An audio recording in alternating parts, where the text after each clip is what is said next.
Hello everyone, welcome back to our English literature class. आज की हमारी क्लास बहुत इम्पॉर्टेंट होने वाली है, खासकर उन स्टूडेंट्स के लिए जो टीजीटी पीजीटी इंग्लिश के और अन्य कॉम्पिटिटिव एग्जामिनेशन की तैयारी कर रहे हैं। आज हम पढ़ेंगे जॉन कीट्स के famous poem odd on a Grecian earn के इम्पॉर्टेंट फैक्ट्स और इम्पॉर्टेंट लाइन को। लेकिन आज हम सिर्फ फैक्ट रटने वाले नहीं हैं, बल्कि इम्पॉर्टेंट फैक्ट को छोटे कॉन्सेप्ट के साथ समझेंगे ताकि आपको यह लंबे समय तक याद रहे। और एक काम आपको करना है, मैं जब भी क्वेश्चन पूछूं उसका आंसर मन में या कमेंट में देने की कोशिश कीजिए। देखते हैं क्लास के अंत तक कौन कौन से स्टूडेंट पूरे फैक्ट याद कर पाते हैं। तो नोटबुक और पेन रेडी रखिए। चलिए शुरू करते हैं। सबसे पहले ये बताइए, odd on a Grecian earn किसने लिखा? जॉन कीट्स, बिल्कुल सही।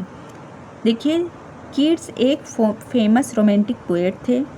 उनकी पोट्री में ब्यूटी, इमेजिनेशन, नेचर और आर्ट का बहुत इम्पॉर्टेंट रोल है। ठीक, अगला क्वेश्चन है, यह पोयम कब लिखी गई? यह पोयम कब लिखी गई? ये पोयम 1819 में लिखी गई और पब्लिश कब हुई है? 1820 में। देखिए, यह पोयम रिटन हुई है 1819 में और पब्लिश हुई है 1820 में। और अब मेरे साथ आप लोग याद रखिए, बोलिए कि डेट जो है 1819 में लिखी गई है और पब्लिश हुई है 1820 में। चलिए अब देखिए, एक और फैक्ट याद करते हैं। यह पहली बार कहाँ पब्लिश हुई थी? ये पोयम पहली बार कहाँ पब्लिश हुई थी? ये पोयम पहली बार एनालिस ऑफ फाइन आर्ट्स में, annals of the fine arts में पब्लिश हुई थी। अब तीन चीज़ याद रखिए, कीट्स ने लिखी है, ऑड ऑन ग्रीसियन लिखा है और annals of the fine arts में लिखी है और पब्लिकेशन ईयर इसकी 1820 है। अब देखिए, ऑड ऑन अ, ये एग्ज़ाम में पूछा गया क्वेश्चन है पीजीटी में, odd on a Grecian earn पहली बार कहाँ पब्लिश हुई थी? तो आप लोग याद रखेंगे क्या? Annals of the fine arts में पहली बार 1820 में, जनवरी 1820 में पब्लिश हुई थी। ठीक, आप लोग इसको याद रखेंगे। अब देखिए, अब पोयम का हम स्ट्रक्चर समझते हैं। पोयम का स्ट्रक्चर क्या है? यह कुल कितने स्टैंजा में है? तो यह 5 स्टैंजा में है। ठीक, और प्रत्येक स्टैंजा में कितनी लाइन है? 10 लाइन है। अब कैलकुलेशन बहुत ईजी हो गया, 5 × 10 = 50 लाइन्स में। अब तीन फैक्ट हम एक साथ याद करते हैं। 5 stanza, 10 line each is 10 line और 50 लाइन टोटल। ठीक, अब हम मीटर में आते हैं। इसमें कौन से मीटर का यूज़ हुआ है? इसमें आइम्बिक पेंटामीटर का यूज़ हुआ है। 5 स्टैंजा, 50 लाइन और आइम्बिक पेंटामीटर का यूज़ हुआ है। ठीक, आगे अब आता है एक इम्पॉर्टेंट लिटरेरी टर्म, एक्सफ्रेसिस। एक्सफ्रेसिस क्या है? एक्सफ्रेसिस क्या है? तो अगर कोई पोएट किसी पेंटिंग, स्कल्पचर या किसी विजुअल आर्टवर्क को वर्ड्स के माध्यम से बहुत वाइडली डिस्क्राइब करता है, मतलब बहुत बढ़ा चढ़ा के उसको पेंटिंग या कोई स्कल्पचर या किसी विजुअल आर्ट के माध्यम से उसको डिस्क्राइब कर रहा है, तो उसे हम एक्सफ्रेसिस कहते हैं। और ode on a Grecian urn क्या एक्सप्रेसिस है? Yes, a famous example of ekphrasis. तो एक्सप्रेसिस क्या है? एक छोटे ट्रिक से, छोटे से पॉइंट से हम याद रखते हैं।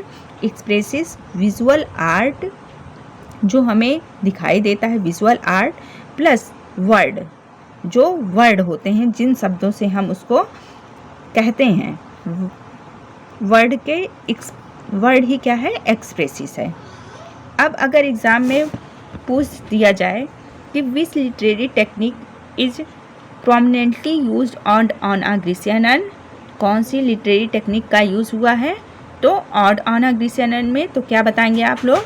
एक्सप्रेसिस का यूज़ हुआ है। तो चलिए अब हम लोग इम्पॉर्टेंट लाइन को इस पोएम की देख लेते हैं। आगे देखिए, इसमें एक और कॉन्सेप्ट दिया गया है। देखिए इसमें कोर कॉन्सेप्ट में क्या है कि ह्यूमन लाइफ, देखिए core theme art and reality है, दी गई है इसमें। तो मतलब कला की अमरता बनाम मानव जीवन की नश्वरता है, मानव जीवन की नश्वरता है। देखिए इसमें क्या है, ह्यूमन लाइफ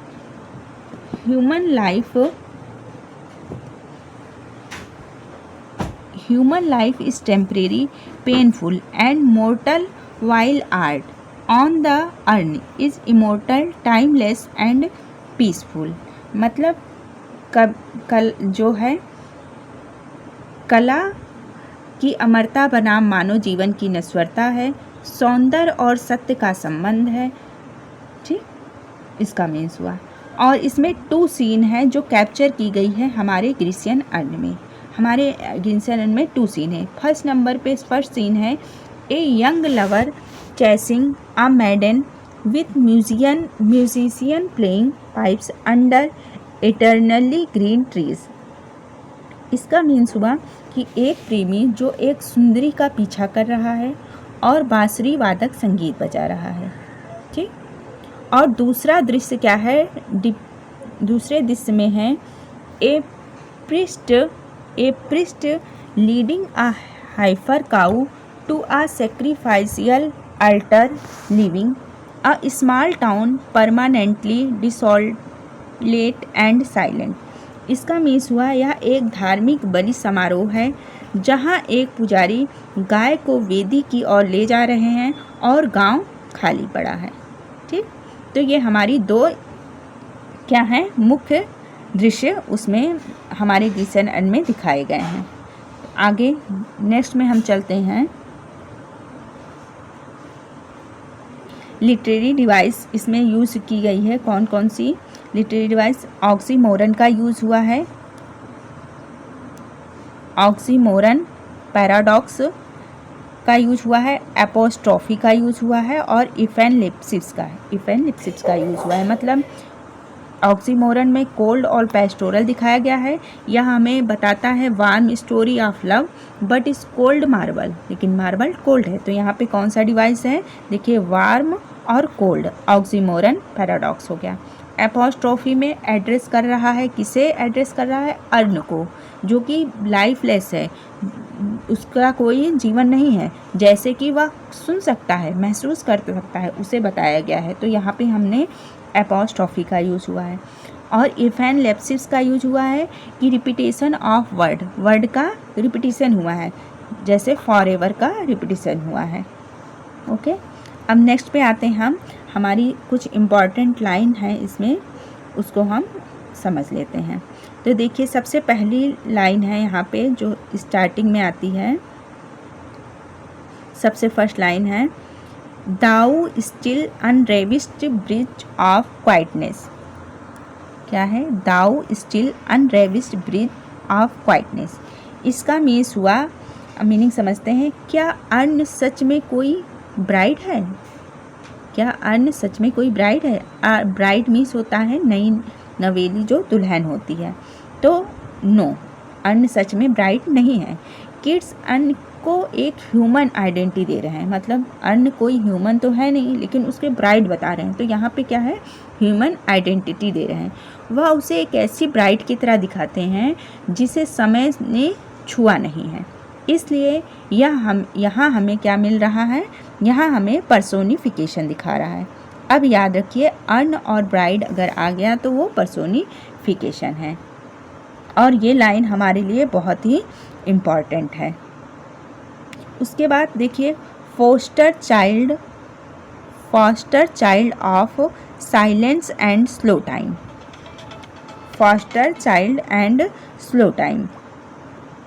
तो अर्न किसको फोस्टर चाइल्ड कह रहे हैं, फोस्टर चाइल्ड किसे कह रहे हैं, साइलेंस एंड स्लो टाइम को, साइलेंस एंड स्लो टाइम। इसमें आगे नहीं दिया गया है, इसमें आएगा टाइम में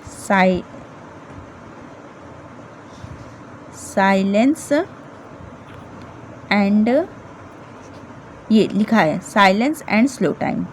तो देखिए अगर पूछा गया the earn is faster child of, किसका फास्टर चाइल्ड है, तो आंसर आएगा इसमें साइलेंस एंड स्लो टाइम का चाइल्ड है। तो देखिए हम इसकी मीनिंग भी अच्छे से समझ लेते हैं हिंदी में कि कीट्स कलश को शांत वातावरण की अछूती दुल्हन और खामोशी व धीमे समय का पालक या फॉस्टर चाइल्ड कहते हैं। यह दर्शाता है कि समय बीतने के बाद भी यह कलश बिना किसी बदलाव के वैसे ही सुरक्षित है। ठीक, आगे नेक्स्ट स्टेंजा, ये आपको समझ में आ गया होगा। सेकंड में है heard melodies are sweet but those unheard are sweeter. तो इसका मीन्स हुआ कानों से सुना जाने वाला संगीत मधुर होता है। जो हियर्ड सुनते हैं, कानों से सुना जाने वाला संगीत मधुर होता है, लेकिन जो संगीत सुना नहीं जा सकता, जो हमारी कल्पना में है, वह उससे भी अधिक मधुर होता है।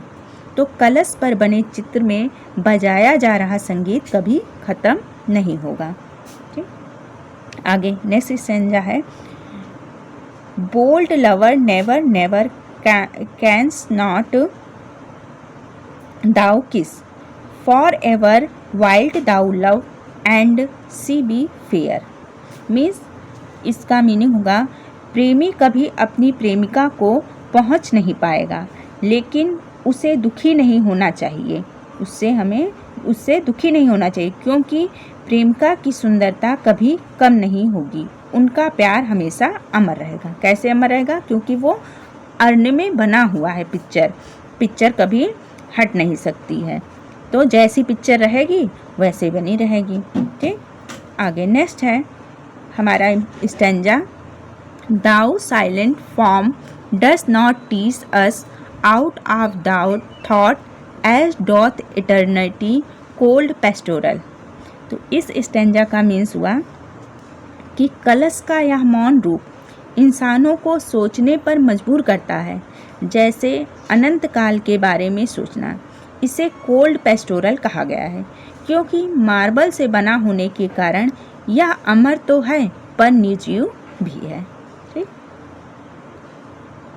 नेक्स्ट स्टेंजा है beauty is truth beauty that is all ye know on earth and all ye need to know. मतलब सौंदर्य ही सत्य है और सत्य ही सौंदर्य है।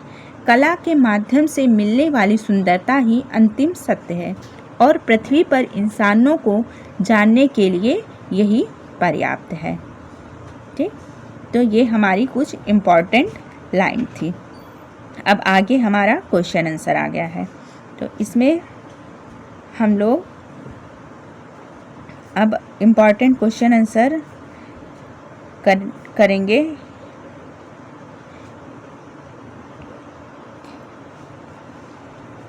या तो इसको नेक्स्ट वीडियो में हम करेंगे, क्योंकि बहुत लंबा हो जाएगा ये वीडियो। इस वीडियो को बंद करते हैं हम लोग अभी। और अगर आपको आज की क्लास अच्छी लगी हो तो लाइक और कमेंट ज़रूर करिएगा। सब्सक्राइब करना बिल्कुल मत भूलिए। बहुत बहुत धन्यवाद। Thank you and have a wonderful day. Saanvi.